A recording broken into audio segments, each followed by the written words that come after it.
Hi everyone, my name's Tom. I'm a Life Rooms Learning Facilitator. I'm here today with another Life Rooms video. Today the subject is living with OCD, and as some of you may know, if you've been in some of my sessions, I actually have OCD myself, and today we're going to be we're talking a bit about a definition of OCD, some common misconceptions in the media. We're going to talk about different forms of OCD. We're going to talk about assurance and reassurance and possibly some treatments, and then finish off with some coping strategies. But first of all, I'd just like to introduce my guest. We've got Cath Mills with me here, who's the chair of OCD-UK charity. So how did you get into that, Cath? Well, I started working with the charity in a voluntary capacity about 15 years ago when I was a moderator on the online forums. Okay. And from there I joined as a trustee, and then about 5 years ago I was voted on as chair of OCD-UK. Fabulous. Brilliant. Well, Cath's a bit of an expert on the subject, so she's going to be helping inform this discussion. First of all, what we'd like to talk about is what actually OCD, what does it stand for? So I think it's important to break it down. Go on. So the obsessive stands for the intrusive thoughts, images, intrusions that people have, the underlying anxiety that's going on in somebody's mind. Because it is an anxiety disorder. It is an anxiety disorder. The compulsions are the behaviours that manifest following the obsession. So they may be overt compulsions like hand washing and checking, or they may be mental compulsions like counting or praying. Okay. And then there's the disorder, which I think it's really important to say, because it's not just about having a few quirks, it is an actual clinical disorder. Yeah, and we'll come to that in a minute. So we've got the O is obsessive, the C is compulsive, and the D is disorder. Okay, and it's a very debilitating disorder. Both me and you can attest to that, I'm sure, and it's all encompassing. We're gonna talk a little bit about what it's like to live with OCD in a minute, but first of all, let's talk about some of those common misconceptions. You actually touched on that a minute ago. So, for instance, there's one of the things you hear a lot is I'm a little bit OCD. I mean that makes me feel really angry actually. How do you feel about that? I think it shows a lack of understanding of the disorder, Sure. but it can be a very severe mental health disorder. Yes. And I think when people come out with expressions like obsessive Christmas disorder, obsessive chocolate disorder, the House of Obsessive Compulsive Cleaners. That was a programme on Channel 4. Things with like that just aren't helpful. They just promote the misconceptions around OCD. Yeah. It's not something to be made fun of. No, and I think it's fair to say that people aren't maliciously using these terms, but it comes from a lack of knowledge, doesn't it? And I guess that's why we're trying to sort of share a bit of information today. I think with OCD, it's not about being a little particular or being really into something, really liking chocolate, or it's a real debilitating anxiety disorder, and it's really difficult to live with. So let's next talk a little bit about the different forms, because although we talk about OCD, it's a huge subject, and there's a lot of different forms. My OCD might be different, very different from yours. Sometimes two people's OCDs can be unrecognisable to each other. So starting with checking, say, what does that involve? This is something I'm bad for. Is it? Yes. Checking can involve all sorts of things: checking locks, checking electric hob rings, checking gas taps, checking water taps. People can go around for hours literally just checking that things are off. And although you know logically in your mind you turn something off, there's something doesn't quite register, and you've got that doubt in your mind, did I really turn it off? And that's one of the keys, and one of the reasons why it's so frustrating, OCD, is that in your heart of hearts you know that it's off, but you just don't have that confidence in your own judgment, so you have to keep going back and checking, and that comes from the obsession or the intrusive thought that some harm is going to come to someone, doesn't it? So for instance, for me, I to this day, I like to think I cope quite well with it nowadays, but to this day, I stand and stare at my front door for up to a minute sometimes when I leave the house, just checking that it's locked, because I don't want harm to come to anyone or the house. So it's driven by that often caring consideration that we don't want to harm others, isn't it? And it's that element of doubt it brings into your thinking. Absolutely. Just did I really lock it? And for people with OCD, that doubt is really intolerable. And part of the treatment is learning to live with that level, a bit of doubt, isn't it? Because doubt is a part of everyday life that we all have to learn to live with eventually. So we've also got ruminating. That's another symptom. How would you characterise ruminating? I think ruminating is something that I struggle with at times. I might ruminate on moral or ethical issues. Say I read something in the paper and I disagree with it. I'll go over and over it in my head, getting really worked up about it. And being quite powerless to do anything about it. Sure. And you can end up spending hours or days even. Even just focusing on the one issue and getting no satisfactory conclusion from it. And that's the key, isn't it? It feels like you're trying to solve a problem, going over things, every possible avenue, catastrophizing, but really, in a sense, you're going round in circles, so there's no real end point to ruminating, is there? Eventually, in a lot of cases, it's just exhaustion. Yes. Isn't it? Yes. And that's another thing with OCD. It's incredibly exhausting. I mean, one of the things I struggle with is just being tired a lot of the time, because you're constantly your brain's just switched on 100% all the time. No respite from it, is there? No. And one of the things we'll talk about in a minute is possible ways that you can sort of come down a little bit from that heightened level of anxiety. Couple more things to mention then in terms of symptoms. We've got contamination. So that's the idea that worrying that something's infected with something, or could you shed a bit of light on that one? I think it can be you feel an object is contaminated, or it could be that you personally feel contaminated. Some people feel they're contaminated, other people feel they're going to contaminate others. Sure. And I've known people through the charity who obsessively clean with bleach, absolutely destroy their skin because they clean in pure bleach. Absolutely. And that's probably the sort of the area of OCD that most people are most aware of, but it's also true to say that not everyone with OCD has contamination fears. I for instance, don't. Mine's mainly about intrusive thoughts and checking, which I'll come on to shortly. Quickly, we've got some symmetry and orderliness. Yes, that can be about obsessively having to have things in order, say lined up in an exact order, and you can't tolerate the anxiety that you feel if it's not in a certain order. It's not like just saying, oh, well, I just fancy my cupboard being tidy. It's about an underlying anxiety. And it's more than just wanting things just so, isn't it? Yeah, and again, is harm going to come to somebody if I don't have them lined up in a certain order? The key is it's not just being particular, it's a huge manifestation of anxiety, isn't it?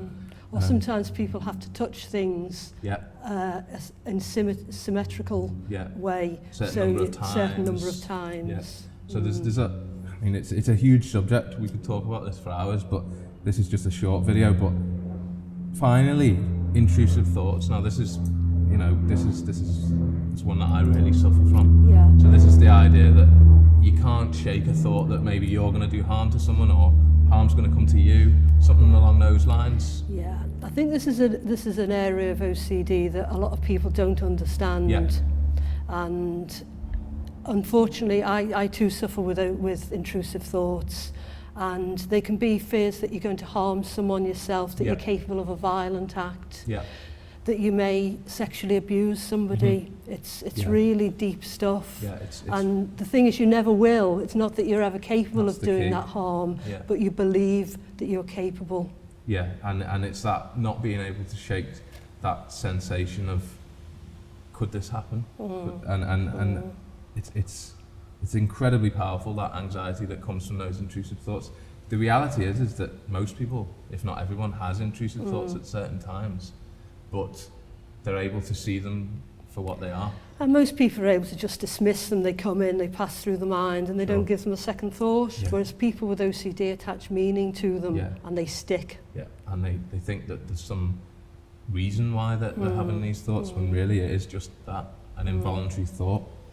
Another thing I'd like to just quickly touch on, so those were some sort of symptoms that we've mentioned, and there's probably more than that, and we could go into far more depth, but what about the subjects of avoidance and reassurance?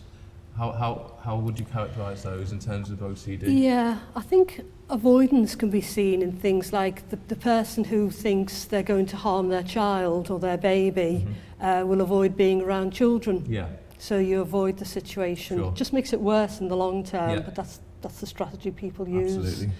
And I think in terms of reassurance, people can seek excessive reassurance to the point that they're asking and asking and asking multiple times, 20, 30, 40 times for the same piece of reassurance. So I'll give an example from my life about sort of avoidance. I found it very difficult to use the oven for a long time because out of worry of leaving the gas on, for instance. And a simple way of alleviating that anxiety in the short term was to not use the oven. And although that gives you a short-term win in terms of anxiety alleviation, the more you avoid something, much in a way like a phobia, I suppose, that reinforces the sense in which there is some danger, doesn't it? Yeah. And really the key with this is not avoiding things and feeling that anxiety, and we'll come on to that. Same with reassurance. The more that you seek reassurance, the more you feel you need to seek reassurance, and it kind of just, it's a bit of a vicious circle, It really, drives isn't itself. it? On the subject then of treatment, so with OCD, we tend to characterise it in terms of medication and therapy, normally a combination of both. So could you tell us a little bit about what SSRIs are? SSRIs they're actually an antidepressant medication, but we also know that there's evidence that they can help people with obsessive compulsive disorder, and they, in very simple terms, they try and correct levels of serotonin in the nervous system. The therapeutic treatment is cognitive behavioural therapy. Sure. Where you look at the underlying cognitions or thoughts and anxieties that underpin the OCD, and then you might do some kind of exposure work where you have to confront the thing that you fear and Absolutely. actually face it and tolerate the anxiety that generates, because it will That's the key, initially generate anxiety, but in time that should fall. So the CBT, cognitive behavioural therapy, a part of that, as you've discussed, is called ERP. A lot of acronyms here, but that's exposure and response prevention therapy. So the idea of that is you expose yourself to the very things gradually that you're avoiding or that are causing you anxiety. And for me, to come back to the cooker example, it would be a case of, well, once I got to the point where I felt like I was ready for this, you do it in a graded way. So you start with things that cause you less anxiety and progress. Once I got to the point where I felt like I was able to do this, I would go and use the oven, maybe in a very limited way to begin with, and then expand on that. And indeed now I really enjoy cooking. Great. And that's, you know, with OCD, your world can shrink and shrink and shrink to the point where, for me, for a while, it was just me in my bedroom. And when you do try these things with CBT, as you suggest, it's really difficult, but you reap the benefits, and your world starts reopening, and that can feel incredibly liberating, I think. We've mentioned the SSRIs. There's also antipsychotic medication which can be used. They can be used. It's something I personally take, and I take them mainly for the intrusive thought element of my OCD. There's less evidence-based than the SSRIs, but we know that for some people they do help. They can help sort of dampen down some of the thoughts. It's particularly related to intrusive thoughts. My understanding is. Okay, fabulous. Well, I think we're sort of approaching the end now, but maybe a nice way to finish would be to talk about some of those coping strategies, or ways to relax now, because it's the CBT can be very draining, and at the end of a day, sometimes we don't want to be necessarily challenging ourselves all the time.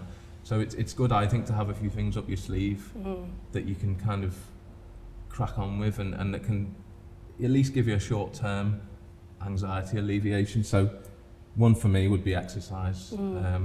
I've got into running over the last few years, and really tiring yourself out releases those endorphins, and it gives you that sense of a calming sensation. One of the things that OCD does, we were discussing this just before, is that it's all encompassing. Your brain's just switched on all the time. So doing some rigorous exercise, I find that calms me down a little bit.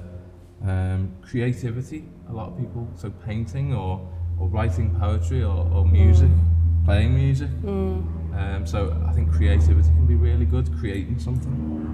And that includes cooking for me, because I'm not necessarily the most creative, but I find that I'm able to be creative in the kitchen, so cooking for me. And then the main one probably for me is crosswords. I've mentioned this in a lot of my Life Rooms videos, but I find that doing something active where you have to concentrate, especially with OCD, is really valuable, because there's only so many thoughts you can hold at once. Yeah. So for me, just sitting and watching telly passively doesn't quite, if I'm in that heightened state of anxiety, doesn't quite cut the mustard. What about you? Is there anything?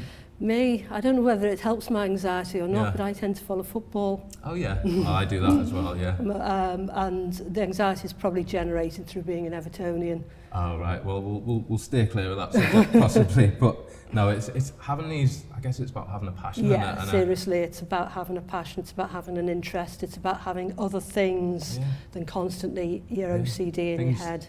Outside of your brain that are important to you. That's incredibly important.